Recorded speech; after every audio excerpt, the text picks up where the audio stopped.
गर्जना होने लगी। दिन भर युद्ध हुआ।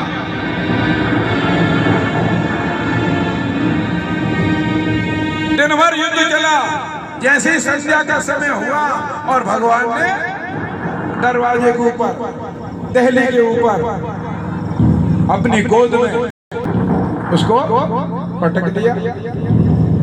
अब मारने को तैयार हुए। हिरण्यकश्यप कहता तुम मुझे मार नहीं सकते, मुझे वरदान मिला है, मैं घर में मरूं ना बाहर मरूं। बोले देख दहली पर। बोले मैं पृथ्वी पर नहीं। बोले तू मेरी गोद में, मेरी जंघाओं पर है। बोले आस्ते सस्ते नहीं मानूंगा। भगवान ने कहा हमारे नाखून देख। बोले मैंने वरदान मांगा ना मनुष्य से ना देवता से। बोले मेरी तरफ देखो, मैं मनुष्य हूँ या जीव हूँ, जानवर हूँ या देवता हूँ। बोले आप तो मनुष्य भी हो, जानवर भी हो और दोनों ही नहीं हो, दोनों ही हो। बोले फिर भी नहीं मार सकते। मैंने 12 महीने में नहीं मरने का वरदान मांगा। भगवान ने कहा 13वां महीना तेरे लिए बनाया, ये अधिक मास। ये 13वां महीना जो अधिक मास है, जिसको हम पुरुषोत्तम मास कहते हैं, वो 13वां महीना तेरे लिए बनाया। उसने कहा कि 13 भी महीने होते हैं। भगवान ने कहा ये तो है विधि का विधान है, हर 3 वर्ष में अधिक मास पड़ता है। तो अच्छा, तो इस प्रकार भगवान ने कहा तेरे सारे वरदानों को मैंने पूर्ण कर दिया, अब कोई शेष बचा। उसकी आंतड़ियों को भगवान ने अपने जो है नखों से चीर दिया और अपने शरीर पर धारण कर लिया। भगवान हाथों को शरीर पर धारण कर लिया। क्यों किया?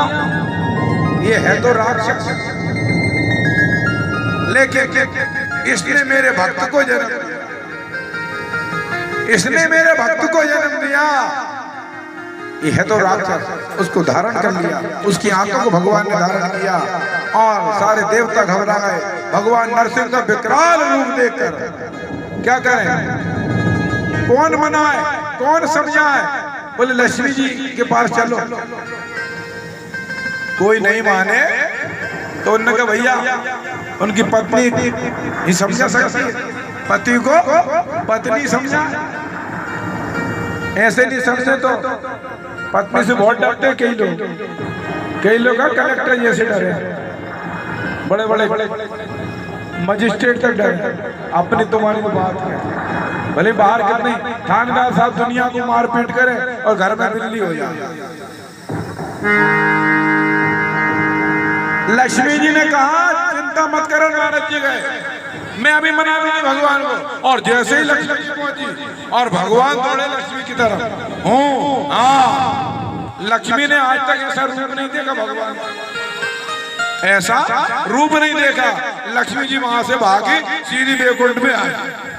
बैकुंठ में आके पानी पिया।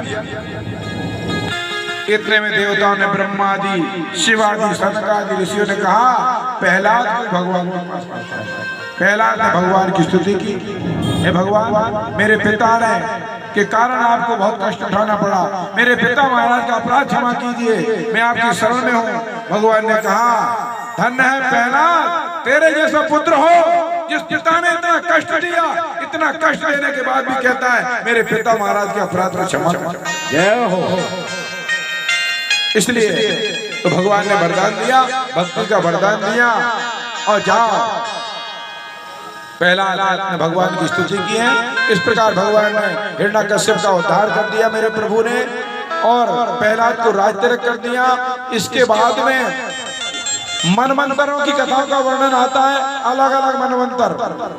अभी वैवस्वत का मनवंतर चल रहा है। अलग अलग मनवंतर आते हैं, अलग अलग कल्प आते हैं।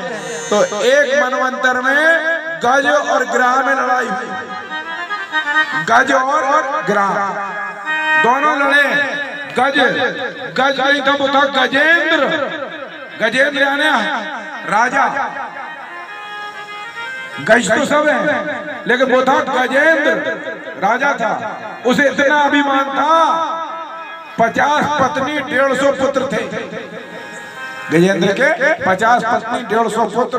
और जब जंगल में निकला एक दिन स्नान करने के लिए, जब गया सरोवर में तो एक गिरह ने पकड़ लिया, इतने बलवान व्यक्ति को पकड़ लिया। अब लोग कहेंगे हम तो बहुत शक्तिशाली हैं, लेकिन शक्तिशाली को शक्तिशाली भी मिल जाता है। जय हो, तुम्हारे जैसा तुमको भी मिलाएगा भगवान।